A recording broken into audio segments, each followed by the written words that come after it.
Selamat pagi anak-anak. Pagi, Bu. Gimana kabarnya hari ini? Baik semuanya, Bu. Baik, bagus. Sebelum kita memulai pelajaran hari ini, Ibu mau kita absen dulu ya. Iya, Bu. Ananda Erviana, Saya, Bu. Bagus. Nggak masuk, Bu. Kemarin sakit dia. Minta Ada izin suratnya sama... nggak? Nggak tahu deh, Bu. Tolong nanti ketua kelas surat sakitnya diberikan ke Ibu ya. Oh iya, Bu. Cahya, Saya, Bu. Linda, Hadir, Bu. Putri. Hadir. Baiklah. Berarti yang tidak hadir hanya satu aja ya. Iya, Bu. Tolong dikonfirmasikan lagi kepada Ibu untuk surat sakitnya kepada Ibu. Oke, Bu. Sebelum kita memulai pelajaran, alangkah baiknya ketua kelas untuk memulai doa. Sebelum kita belajar, alangkah baiknya marilah kita berdoa menurut agama dan kepercayaannya masing-masing. Berdoa, mulai. Berdoa selesai. Ya. Sebelum Ibu mau memberikan motivasi kalian sedikit, boleh nggak?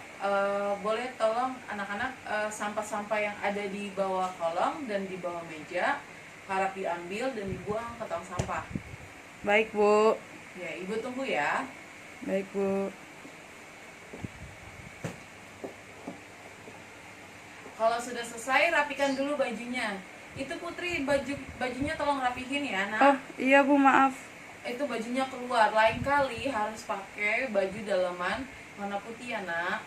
Iya, Karena Bu. nanti terawang nggak enak dilihat orang lain ya. Iya, Bu. Nah, jadi Ibu ingin memberikan sedikit motivasi untuk kalian. Seperti ini. Kalian pernah tahu kan Albert Einstein itu gimana? Pernah, Bu. Albert Einstein itu kalau menurut historinya, menurut sejarahnya, Albert Einstein itu pernah gagal 999 kali dan dia tidak tamat sekolah. Jadi kalian yang sekolah itu harus lebih pintar dari Albert Einstein. Kenapa? Albert Einstein aja mau mencoba, mau dia walaupun dia tidak sekolah, walaupun dia dikeluarkan dari sekolahnya, tapi dia tetap semangat. Seperti kalian juga ya anak-anakku, seperti kalian juga harus semangat untuk berjuang mencari cita-cita kalian, gitu ya. Iya, Bu. Sedikit lagi Ibu mau bilang seperti ya yang sedang lagi viral ya, KKI kalau bisa dibilang. Ya walaupun ya kalau dibilang sekilas fisik ya mungkin dia ada kekurangannya, tapi kalau bisa kita lihat yang sedang viral sekarang, KKI, untuk secara fisik sekilas dia itu ya bisa dikatakan kurang dalam fisik, tapi dia tetap terus berjuang untuk mencari jati dirinya dia, ya mungkin dengan cara dia membuat lagu-lagu yang lucu dengan dengan wajah dia yang lucu, yang unik gitu. Menurut Ibu itu adalah salah satu kreator yang keren, karena dengan dia seperti itu dia memotivasi dirinya sendiri untuk dan dia menyadarkan buat kita nih yang tubuhnya sempurna, yang bisa dibilang cantik-cantik, ganteng-ganteng, itu harus tetap berjuang, harus bisa mengalahkan yang seperti YouTuber KKI yang bisa dibilang kekurangan fisik. Bukan kekurangan fisik sih, ya kalian tahu sendiri lah gitu kan. Ibu terus Ibu mau menjelaskan juga orang-orang yang bisa kita lihat yang di jalanan dan atau Ibu bilang yang secara fisik, cacat fisik itu luar biasa. Justru Ibu pernah baca di salah satu internet berita ya, dia pelukis, walaupun dia tidak punya tangan tapi dia melukis pakai kaki.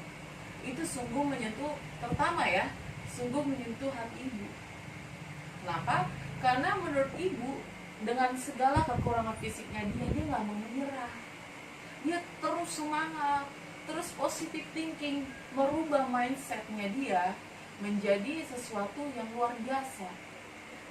Jujur aja sebenarnya ibu tuh kagum sekali gitu dengan orang yang seperti itu, dibandingkan orang-orang yang kita bisa lihat ya, pengamen yang modal kenceng minta duit, atau enggak yang tubuhnya sempurna cuma minta-minta di jembatan. Itu menurut ibu sungguh hati ibu tuh ngeliatnya renyah gitu, renyuh gitu kan, dengan dia yang fisiknya oke tapi dia tidak mau berjuang seperti orang-orang yang ada gitu.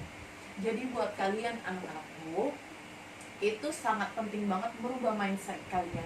Kalian punya hobi menyanyi, kalian gali. Kalian punya hobi melukis, kalian gali. Kalian punya hobi dance atau menari, kalian gali aja terus. Mungkin dengan umur kalian ini sedang mencari jati diri ya, kalau ibu lihat, karena ibu juga merasakan SMA dan SMK kalian gini, anak-anak SMK gini sedang mencari jati diri. Aduh, aku mau kemana ya, aku mau kemana. Itu yang sedang kalian pikirkan gitu. Untuk nextnya, untuk kalian kuliah nanti, kalian harus berpikir lebih panjang lagi. Kalian tuh basicnya gimana, kalian itu punya passion tuh di mana gitu. Kalian harus memikirkan itu dari sekarang. Ibu jujur aja, kalau dari pengalaman ibu, sebenarnya ibu ini dulunya ingin jadi penyanyi, tapi dengan keterbatasan suara ibu yang kurang bagus, akhirnya ibu gali lagi, akhirnya ibu menemukan passion ibu menjadi seorang guru ya. Menjadi seorang guru ini tidak mudah, karena ibu menghadapi ratusan anak-anak yang berbeda-beda perilakunya, berbeda-beda tingkah lakunya, berbeda-beda pikirannya, berbeda-beda cara berpikirnya. Itu yang ibu hadapi. Tapi ibu senang menghadapi orang-orang seperti kalian ini gitu, seperti anak-anak ibu ini. Ibu senang gitu lihatnya, walaupun kalian baik-baik, cantik-cantik, tapi ibu senang satu orang beda pemikirannya gitu. Jadi ibu compare, ibu senang lihatnya, karena ibu bisa membaca satu-satu karakter kalian begitu. Dengan kalian yang seperti ini, ibu tahu caranya menghadapi permasalahan seperti ini. Ibu kayak yang satu lagi wataknya seperti ini, ibu tahu cara menghadapinya seperti itu.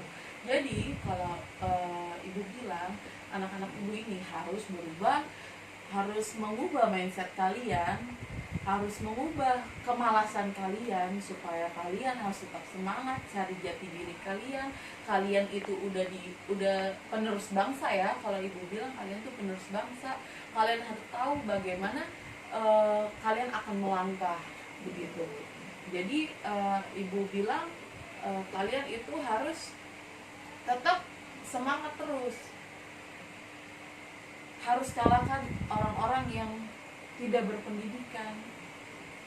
Harus gimana ya, ibu bilang kalian itu harus menjadi tokoh terdepan nggak usah jauh-jauh lah, tokoh terdepan di keluarga kalian. Nah begitu juga untuk kalian yang ada masalah di dalam keluarga, dalam lingkungan pertemanan kalian di sekolah maupun di rumah, kalian bisa walaupun ibu bukan guru konseling, tapi ibu bisa memberikan sedikit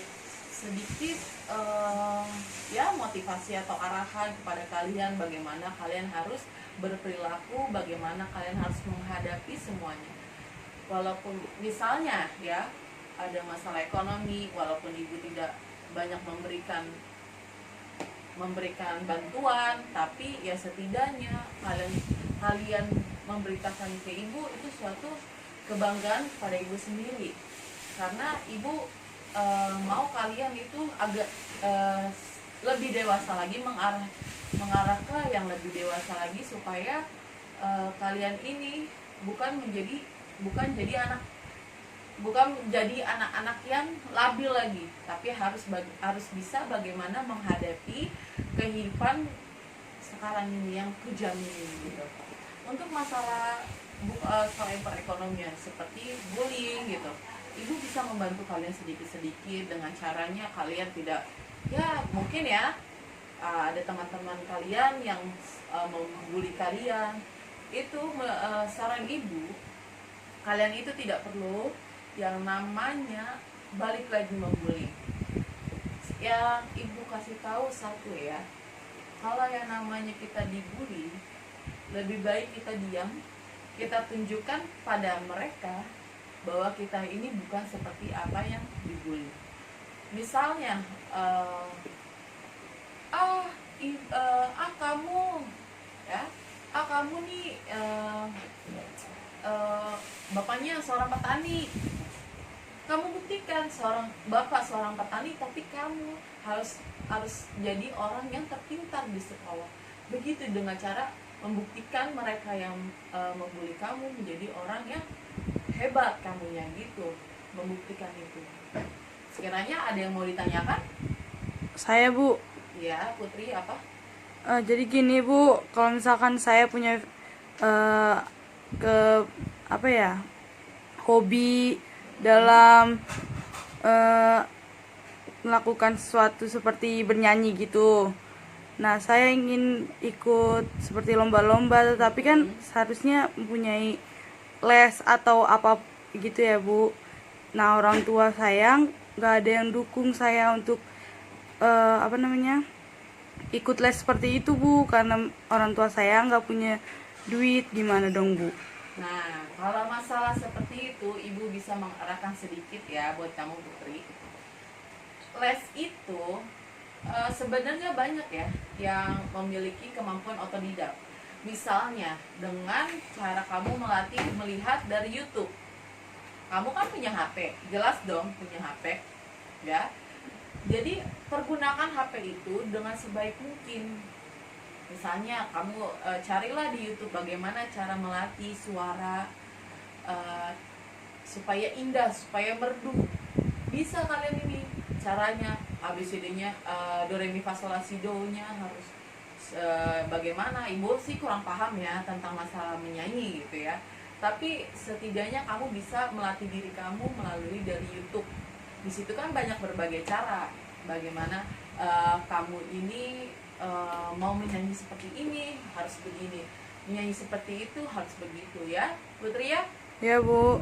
Orang tua itu sebenarnya sangat mendukung kamu memiliki potensi untuk bernyanyi, tapi kamu harus tunjukin juga supaya kamu tuh benar-benar ada potensinya atau passionnya di dalam bernyanyi. Pasti keluarga kalian itu mendukung. Orang tua itu ingin menjadikan anaknya itu sukses, walaupun bukan di bidang akademik ya. Begitu. Gimana, Putri? Ada yang mau ditanyakan lagi? Enggak, Bu. Oke. Sekarang kita mulai pelajaran yang kemarin. Ada yang hafal tidak pelajaran yang kemarin?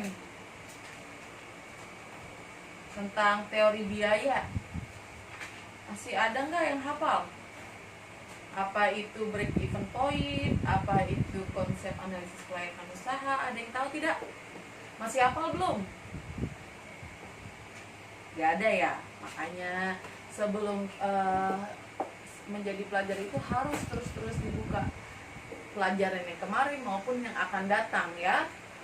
Pelajaran buat kalian semua itu harus dibaca. Buku ini jangan biarkan berdebu. Sayang sekali ilmunya ini sangat banyak.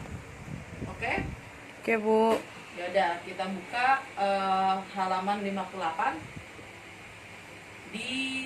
Kita akan mulai dari bab 6, badan usaha ya. Nah, di sini ada yang bapaknya punya PT, CV atau firma, atau bekerja di BUMN. Ada tidak? Loh, pada diem. Ayo, ada nggak anak-anakku? Nggak ada ya? Enggak, Bu. Mungkin semuanya pengusaha semua ya, bekerja pada orang ya, gitu ya. Nah, Ibu sedikit menjelaskan tentang BUMN ya.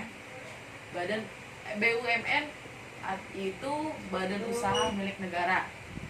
Ya, badan usaha milik negara adalah badan usaha yang seluruhnya atau sebagian besar modalnya dimiliki oleh negara. Ya. Peran BUMN dalam perekonomian di Indonesia apa sih, Bu? Ya, Ibu akan jelasin sedikit ya. Yang pertama, peran BUMN itu memberikan sumbangan bagi pertumbuhan ekonomi nasional. Ya, seperti badan usaha milik negara yang memproduksi barang atau jasa yang memberikan dampak pertumbuhan ekonomi. Itu seperti apa sih Bu, memberikan dampak pertumbuhan ekonomi? Pasti kalian bingung kan? Nah, contohnya nih Ibu kasih tahu ya. Seperti Pertamina. Ya, misalnya Pertamina. Pertamina itu memproduksi gas dan minyak ya, seperti kalian tahu ya, SPBU gitu kan ya. Dan gasnya Pertamina itu unik, yang warna pink, bright bright gas ya kalau nggak salah ya. Nah, itu membantu perekonomian Indonesia, ya kan? Menghasilkan jasa dan barang dijual di dalam negeri maupun di luar negeri. Jadi penghasilannya itu sebagian besar banyak dari Pertamina gitu ya. Yang kedua, menjadi perintis kegiatan usaha yang belum digarap oleh swasta. Ya, kalian tahu gimana maksudnya? Banyak kegiatan usaha ini yang dikembangkan oleh pihak usaha. Tapi hal ini tidak mungkin karena modal yang dimiliki badan usaha milik negara ini sangat besar, sehingga pihak swasta tidak mungkin membangun itu. Contohnya industri jasa kereta api ya, seperti kalian tahu, industri jasa kereta api itu memiliki modal yang sangat besar yang tidak mungkin swasta bisa miliki ya. Terus menyediakan lapangan kerja. Seperti kalian tahu, kalau setiap tahunnya BUMN itu menyediakan lapangan kerja hampir 2000 ya. Tahun kemarin 2000 yang dibuka untuk masuk ke BUMN ini. 2000 berarti membuka banyak sekali anak-anak muda yang berpotensi untuk masuk ke BUMN itu. Paham tidak? Paham, Bu. Sekarang Ibu mau jelasin bentuk-bentuk BUMN ya.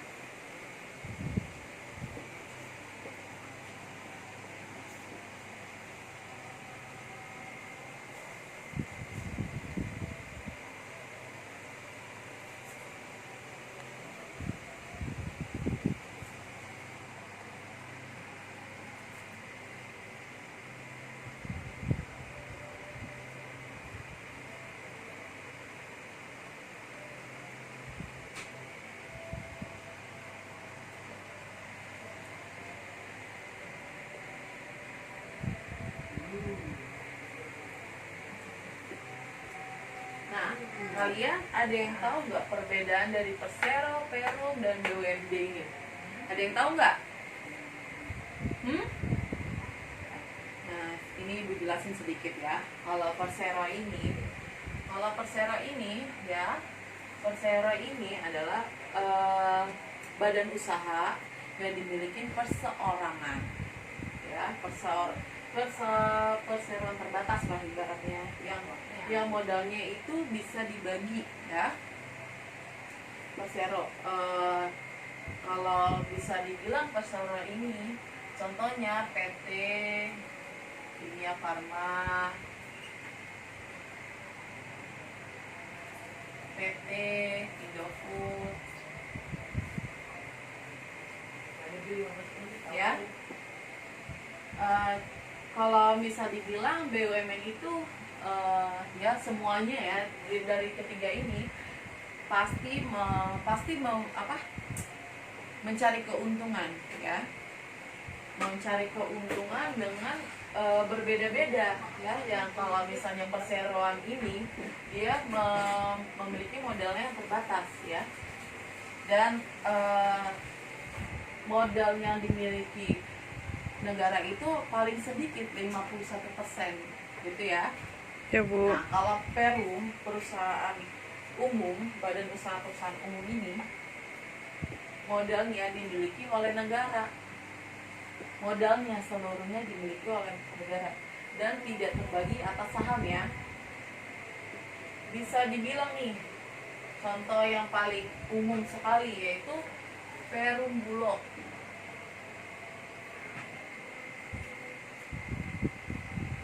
Nih, Perum Bulog. Kalian tahu kan bulog itu apa? Tahu. Beras, ya. Bisa kalian tahu Perum Bulog itu jadi badan usaha ini mengelola menghasilkan barang yaitu beras. Jadi Bulog di sini ini ada di Jakarta Pusat dekat Kuningan ya. Kantor Bulognya itu sendiri ya. Iya, Kalau Bu. BUMD ini kalau tujuan BUMD ini sendiri yaitu memajukan, ini kan karena badan usaha milik desa ya, milik daerah maaf, milik daerah. Jadi tujuannya BUMD ini untuk memajukan pertumbuhan ekonomi di daerah itu sendiri. Kalian tahu nggak contohnya apa? BUMD ini seperti bank pasar ya, perusahaan perusahaan BUMD ini badan usaha milik desa yang bisa dibilang tujuan utamanya itu untuk memperbaiki atau meningkatkan pertumbuhan ekonomi di daerah. Nah, contohnya yaitu bank pasar atau bank pembangunan daerah. Ya. Nah, di sini ada kebaikan dan kelemahannya si BUMN ini sendiri. Kalian tahu nggak apa maksudnya? Nah, kalau misalnya BUMN ini, ya tadi kayak seperti bank, pasar, ya. Kelebihan nomor 1. Udah belum? Nah, kebaikan dari BUMN itu sendiri ada 3 poin ya. Yang pertama, BUMN itu milik negara. BUMN milik negara.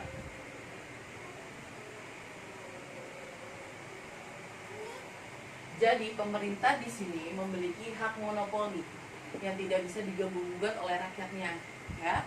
Jadi pemerintah harus mengatur keseluruhan, mengatur segala perhitungan, bagaimana dia akan bersubsidi, bagaimana keluar masuknya itu sudah ada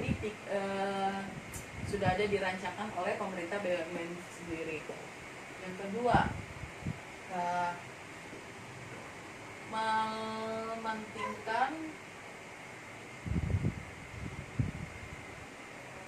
mementingkan kepentingan umum.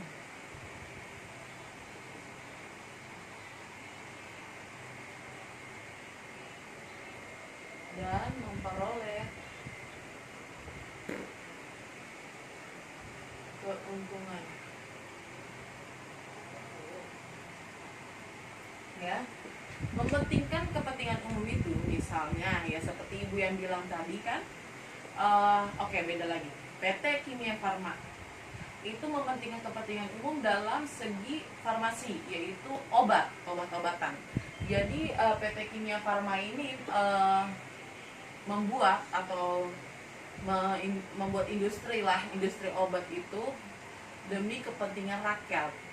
Walaupun dia mengambil keuntungan, tetapi dia selalu mementingkan kepentingan umum atau kepentingan rakyat. Yang ketiga, modal BUMN besar.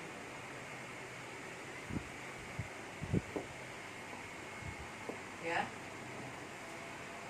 kemungkinan kalau yang ini BUMN modal besar ya karena milik negara itu sendiri kan.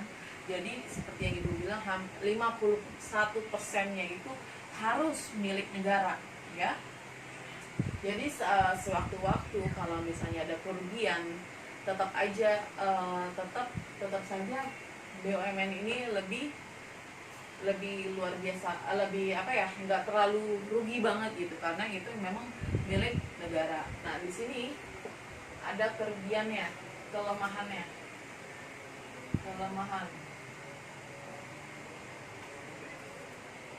kelemahannya itu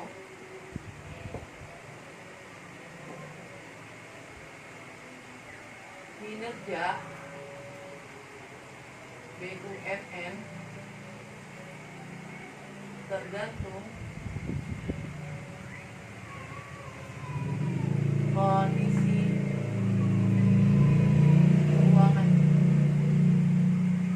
negara. Nah, di sini kan dibilang kinerja BUMN itu tergantung pada kondisi keuangan negara, ya.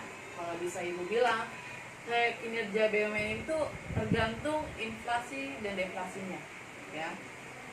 Dimana kinerja BUMN ini, kalau misalnya dikatakan kalau misalnya uang negara kita lagi anjlok, ya berubahlah nanti subsidinya berkurang, ya. Tapi kalau sedang naik, bisa disubsidi gitu kan. Seperti yang kita tahu sekarang premium pertalite itu kan masih ada subsidi, tapi premium sekarang sudah mulai sedikit-sedikit dihapuskan, ya kan, untuk beralih ke pertalite, ya. Walaupun pertalite sudah ada disubsidi sedikit, pertamax juga, ya. Kedua, posisi monopoli.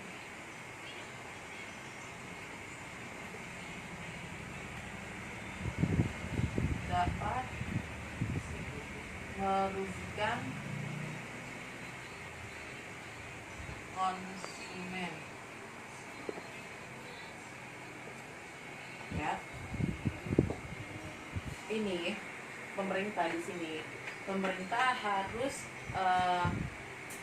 apa ya yang Ibu bisa katakan, ya, posisi monopoli dapat merugikan konsumen, di mana pemerintah harus bijak memberikan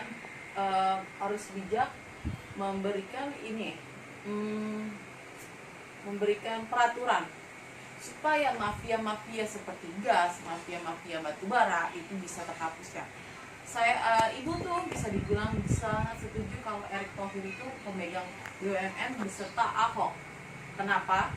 Karena menurut ibu mereka berdua mampu memberantas mafia-mafia yang ada di dalam BUMN ini sendiri, alias mafia besar batubara dan gas dan lain sebagainya. Oke? Nah, yang ketiga adalah terjadi inefisiensi dalam BUMN. Nah, terjadi inefisiensi itu kebalikan dari efisiensi, ya. Efisien. Dulu kan. Nah, terjadi inefisiensi dalam BUMN. Kalian tahu inefisiensi itu apa? Inefisiensi itu kebalikannya dari efisiensi. Jadi terjadi ketidakefisiensian dalam BUMN. Seperti yang Ibu bilang tadi, adanya mafia-mafia atau koruptor atau kolusi atau nepotisme yang bisa dibilang KKN di dalam BUMN ini sendiri, karena merasa BUMN ini milik negara, milik rakyat. Jadi dia bisa seenak-enaknya mengambil sedikit anggaran untuk keperluannya diri sendiri, ya. Ibu hapus, ya. Udah dicatat belum tadi? Oh, yang kelemahannya belum, Bu. Tunggu, Bu. Oh, udah Ibu tunggu.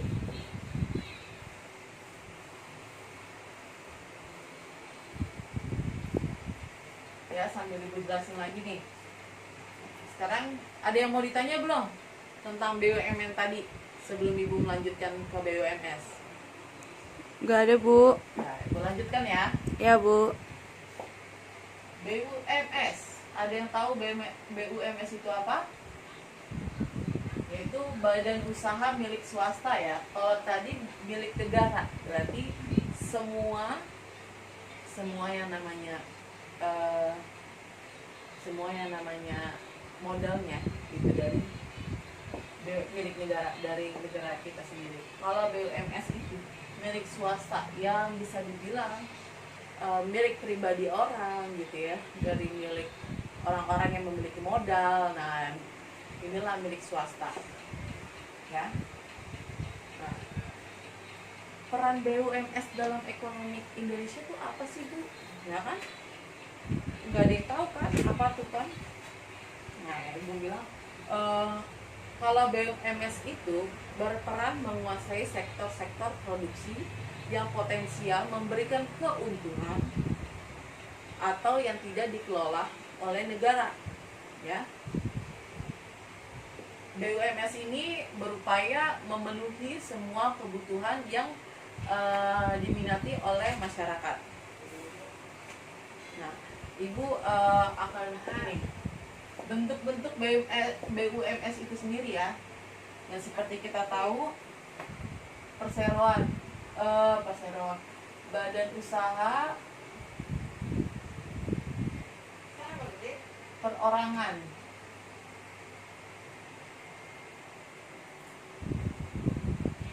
ini badan usaha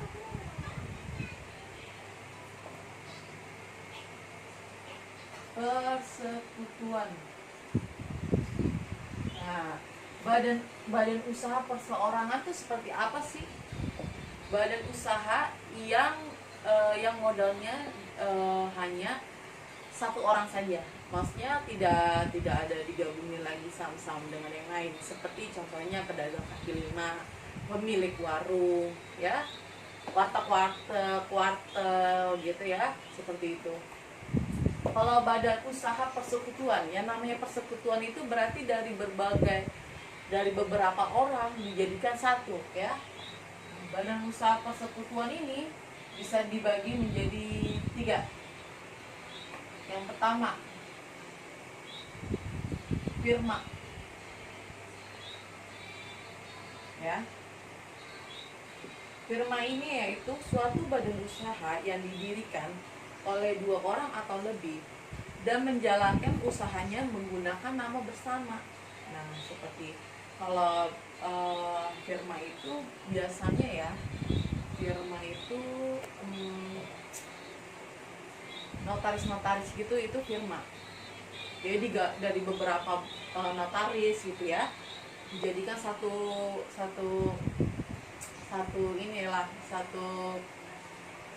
toko atau satu perusahaan. Notaris itu sendiri, misalnya firma notaris ini gitu, jadi dimiliki bersama-sama seperti itu, ya. Nah, kelemahannya ini ada juga, ya, adanya tanggung jawab tak terbatas atas hutang-hutang perusahaan. Nah, maksudnya di dalam firma ini, kalau misalnya kita bangkrut, ya, itu sampai aset pribadi kita sendiri akan diambil. Makanya kayak seperti yang di film-film itu, ya, di sinetron yang dari kaya tiba-tiba miskin, gak punya apa-apa. Nah, itu bisa dikatakan dia memiliki badan usaha firma, ya. Jadi aset yang dimiliki pribadi kita sendiri itu diambil, sampai rumah pun, segala isi rumah pun itu diambil. Nah, itu menggunakan firma. Makanya di zaman sekarang ini jarang sekali yang menggunakan firma ini, ya. Nah, yang kedua, CV, ya,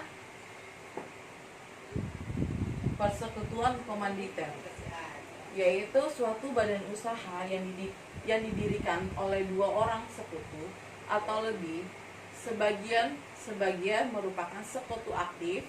Kalau yang ini ada sekutu aktif dan ada juga sekutu pasif, ya. Dimana sekutu aktif itu yaitu memberikan modal di dalam CV ini, dan dia juga yang menjalankan. Kalau yang sekutu pasif yaitu memberikan modal, nah, hanya sebatas memberikan modal, tidak menjalankan usahanya itu sendiri, ya. Nah, CCP ini berbeda dengan firma. Modal yang dimiliki pribadi tidak akan keambil kalau rugi, ya, ataupun bangkrut, itu tidak akan diambil segala harta milik si pemodal tadi ataupun si pendiri tadi ya. Nah, kalau bedanya si CV ini kelemahan yang sangat identik itu yaitu sukar untuk menarik investasi ya. Kalau CV ini karena dijalankan oleh satu orang yang aktif, sekutu yang aktif, pemilik modalnya, nanti akan ada yang namanya bisa dibilang dan bisa dikatakan yaitu iri hati. Gue yang jalani, lu duduk-duduk aja dapat duit. Nah, itu akan ada sedikit perselisihan ya, seperti itu ya anak-anak ya. Nah, yang ketiga, PT. Nah, kalau ini nggak akan lagi yang namanya, nggak akan asing lagi kita dengar ya, perseroan terbatas. Nah, kalau yang ini badan usaha yang berbadan hukum didirikan oleh beberapa orang dan modalnya terdiri dari saham-saham atau surat share ya. Tanggung jawab pemegang saham ini terbatas, tidak seperti firma ya. Misalnya kalau kita rugi atau ada kerugian tidak diambil aset pribadi ya, hanya sebatas kalau misalnya kita rugi yang dijual hanya saham-saham aja gitu ya. Dan kekuasaan tertinggi dalam PT terletak dari RUPS, Rapat Umum Pemegang Saham ya. Ya seperti kita tahu PT itu ya seperti PT Indofood, PT Unilever, atau PT KB Pharma ya. Keunggulannya itu sangat menarik investasi karena PT ini sudah berbadan hukum ya, berbadan hukum yang dimana orang-orang sudah memiliki akta notaris ya. Nah seperti itu. Ada yang mau ditanyakan atau ibu kecepatan? Tidak Bu. Nah, ibu hapus ya.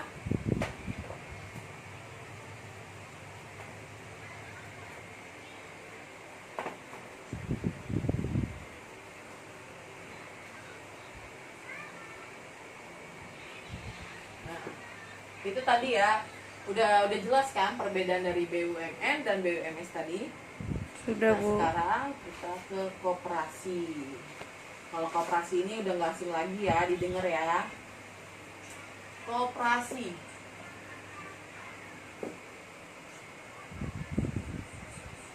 Koperasi yaitu badan usaha yang beranggotakan orang-orang atau badan hukum koperasi dengan melandaskan kegiatannya berdasarkan prinsip koperasi sekaligus sebagai gerakan ekonomi rakyat yang berdasarkan atas asas kekeluargaan. Ngerti nggak maksudnya apa? Jadi maksudnya koperasi ini dibentuk atas asas kekeluargaan dengan adanya toleransi yang tinggi. Nah, tujuannya si koperasi ini yaitu untuk mensejahterakan anggotanya itu sendiri, ya. Nah, peran koperasi itu kita bisa lihat ya, ada 6 poin, yaitu membantu meningkatkan penghasilan anggota, menciptakan dan memperluas lapangan kerja, mempersatukan dan mengembangkan usaha anggota, ya. Kita bisa lihat sendiri ya. Nah, bentuk-bentuk koperasi, ya. Bentuk koperasi. Bentuk koperasi. Ada 2. Ya. Koperasi primer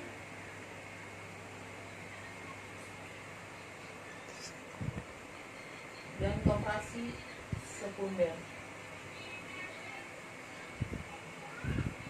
Ya. Kalau koperasi primer itu seperti koperasi unit biasa. Kalau saya koperasi primer itu koperasi yang kecil-kecilan, yang minimal anggotanya itu ada 10 ya. Kalau koperasi sekunder ini banyak, ya, lebih luas dibandingkan koperasi primer itu sendiri. Seperti koperasi pusat, ya, koperasi pusat yaitu wilayah kerjanya ada di kota atau kabupaten. Paling sedikit koperasi pusat ini harus ada 5 koperasi primer. Kalau koperasi gabungan yaitu koperasi yang anggotanya minimal 3 koperasi pusat. Nah, berarti lebih besar lagi campukannya. Kalau koperasi induk, yaitu koperasi yang anggotanya minimal terdiri dari 3 koperasi gabungan berbadan hukum. Nah, seperti di atasnya tadi nih, seperti ini. Ya, koperasi sekunder itu ada 3 tingkatan. Yang pertama, koperasi pusat. Minimal harus ada 5 kabupaten. Nah, koperasi gabungan minimal 3 koperasi pusat. Koperasi induk minimal 3 koperasi gabungan berbadan hukum.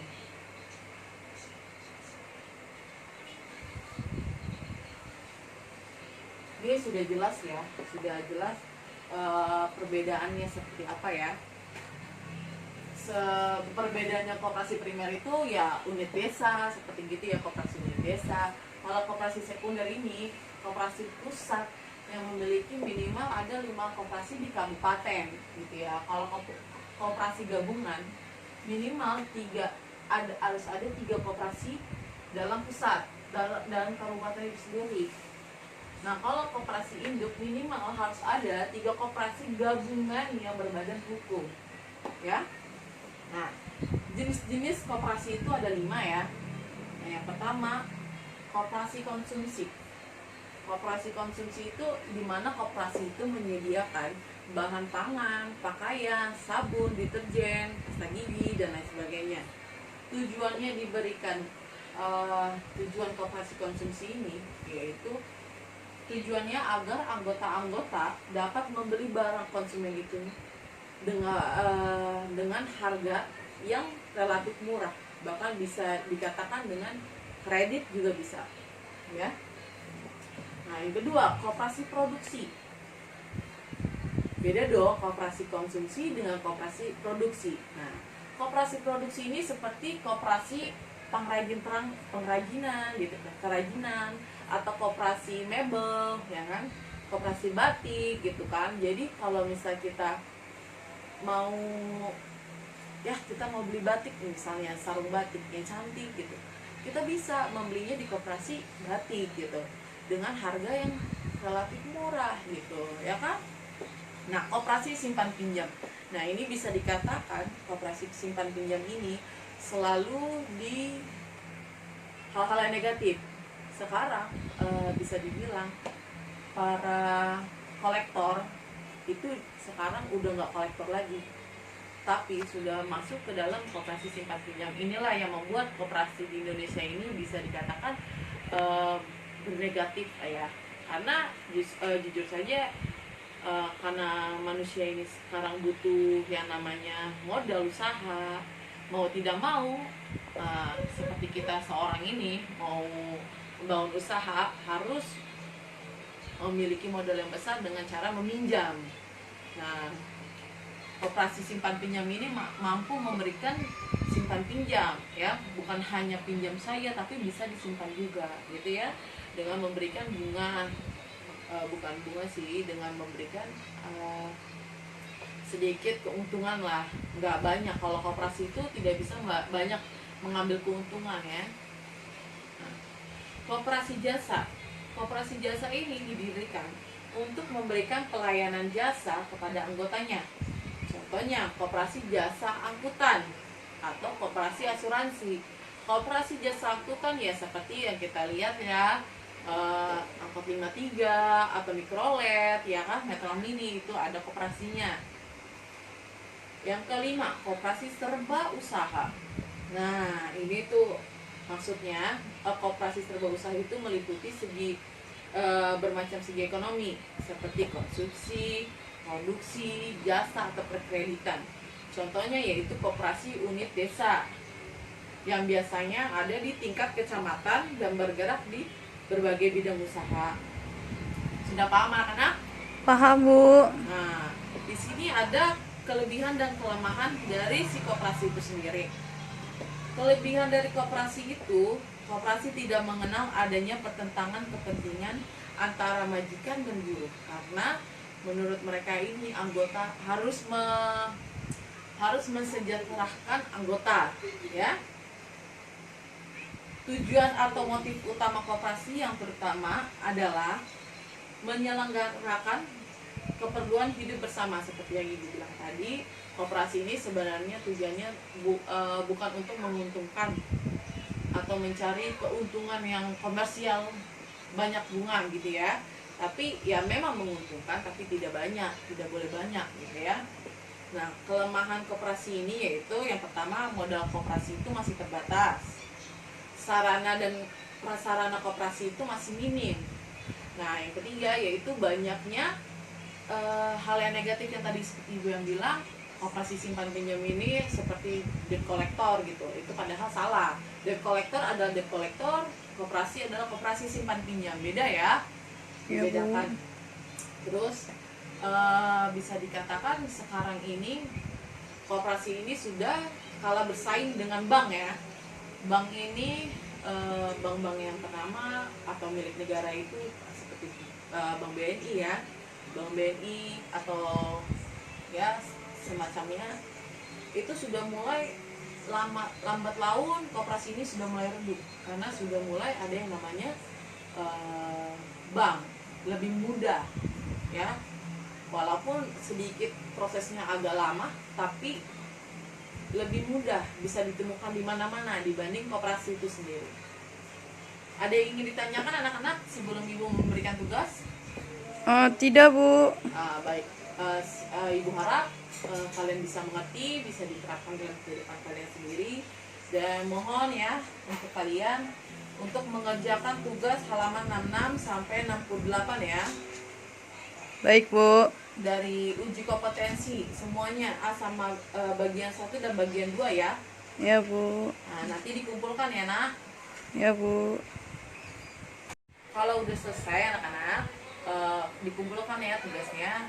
Sebelum Ibu mengakhiri pertemuan kita kali ini, kurang lebihnya Ibu mohon maaf jika ada kekurangan atau kesalahan kata, kiranya kami maafin ya anak-anak. Baik, Terima Bu. kasih. Sama-sama, Bu. Terima kasih.